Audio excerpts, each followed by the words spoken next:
Tick. Tock. Have you ever wondered about the true weight of seconds? The pulse of time as it drip feeds our moments?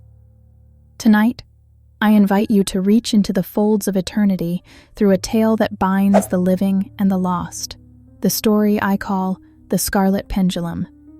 Our setting is an old, neglected clock shop nestled in an alley almost forgotten by time. Quite fitting, isn't it? Behind the counter stands Edgar Foyle, a man whose presence exudes a quaint sadness. His shoulders stoop as if years have piled upon him, though he is only in his late 40s. Edgar is no ordinary clockmaker. His skill borders on mystical. He prides himself on being able to fix any clock, regardless of its ruin, restoring it to the rhythm of life. One sunny morning, or at least as sunny as it could get in Edgar's moss-laden alley, a stranger entered with a peculiar object wrapped in fraying cloth. From the moment the cloth was pulled away, revealing an ornate pendulum, a sudden hush seemed to fall over the shop. The thing was magnificent, yet sinister, about 2 feet long, carved in dark, blood-red mahogany, with delicate engravings resembling arcane runes etched all over its surface. At its bottom dangled a weight shaped like a teardrop of iron, solid, deadly, ominous. The stranger, whose name was Leonard Greaves, held himself in a rather too controlled manner, his gray eyes darting toward shadows that didn't seem to be there. He was pale and visibly unsettled, but firm in his request. "This is no ordinary pendulum," Leonard began. "It belongs to a clock built centuries ago. A clock that was said to not only tell time, but steal it." At first, Edgar waved off Leonard's words as eccentric dramatics. He saw it as merely another restoration job. The payment Leonard offered, which was double Edgar's usual commission, ensured his agreement. But the more Edgar worked with the pendulum, the more he felt a tugging, a whisper from something beyond. As he sanded its surface and repaired its internal components, the symbols on the pendulum seemed almost to glow.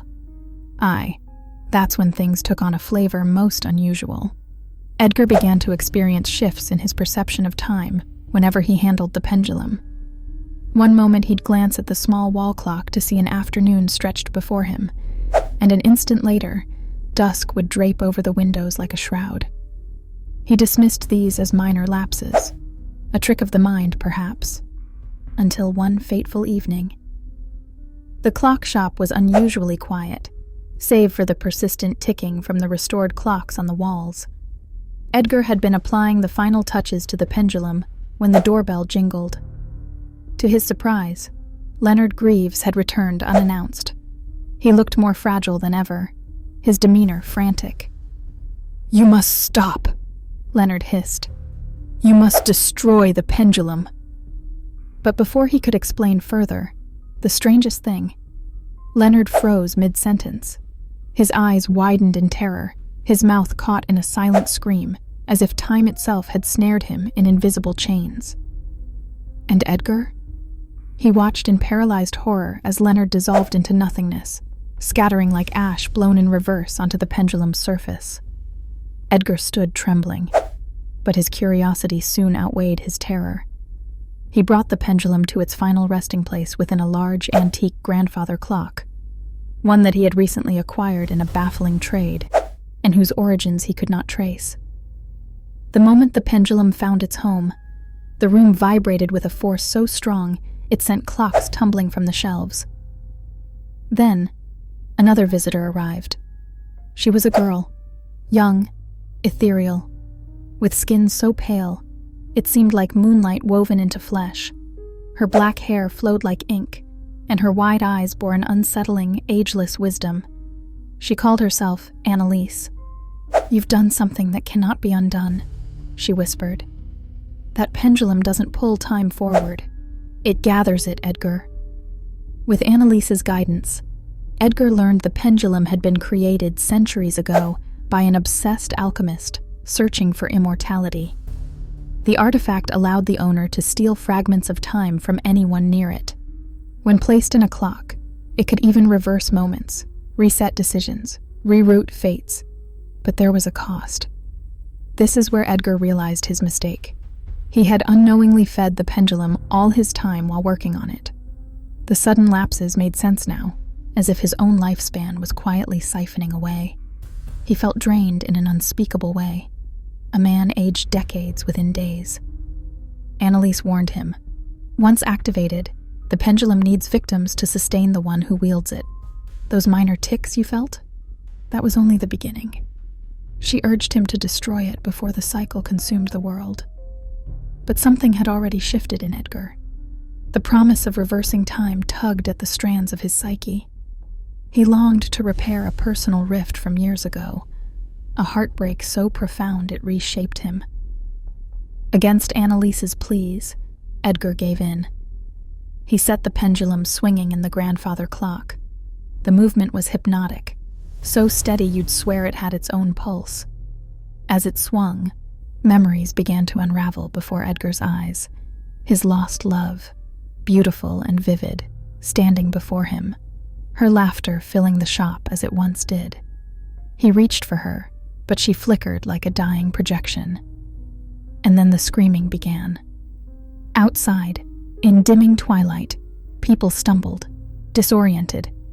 The clock hadn't simply reversed Edgar's time. It had summoned the lifeblood of others nearby to fuel its wicked mechanism. Annalise tried desperately to stop him, her voice fractured by the wails outside.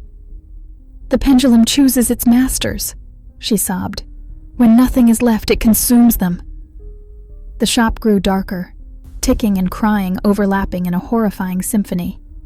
Edgar noticed cracks forming, not just in the clock, but in himself. His skin turned thin, translucent, and cracked at the edges like old paper. In his final moments, Edgar whispered, "One last swing," naively believing he could undo it all.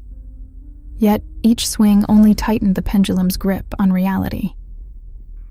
Then silence. The shop returned to stillness. Annalise was alone. The only proof of Edgar's existence was the clock, still ticking, the pendulum swinging endlessly. But inside its glass pane, human shapes blurred within. Edgar wasn't saved. No, his essence now hung like mist within the very pendulum he sought to master. Years later, the clock resurfaced at a flea market, where an unsuspecting buyer marveled at its craftsmanship, none the wiser of its cursed legacy.